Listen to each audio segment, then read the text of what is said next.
В якутских мессенджерах разлетелось обращение, от которого откровенно несет духом сталинских газет. Группа почетных жителей Верхневилюйского улуса, сплошь заслуженные работники, академики, народные артисты и бывшие главы района, выступили с пламенной речью в защиту Айсена Николаева.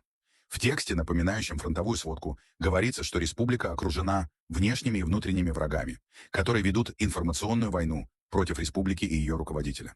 Подписи под обращением, как с доски почета в музее, каждый автор обвешан регалиями, званиями и премиями. Согласно письму, под мудрым руководством Айсена Сергеевича республика переживает золотой век.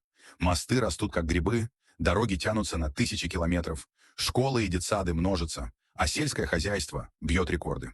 Особое место в тексте занимает перечисление цифр. Сколько голов якутского скота прибавилось, сколько тонн силоса заготовлено и сколько канибас построено. В финале обращение звучит почти как призыв к мобилизации. Жители республики должны сплотиться вокруг лидера, проявлять бдительность и не верить клевете. В соцсетях реакция оказалась разношерстной. Кто-то шутит, что верхневилюйские пенсионеры– это мифические существа, которые появляются только в особо трудные для власти времена. Другие недоумевают, почему при каждом политическом шторме на сцену выходят то солдаты, то старейшины. Как написал один из комментаторов в Телеграм, Илдар Хаан должен быть отцом нации, а не вечной обиженкой и истеричкой.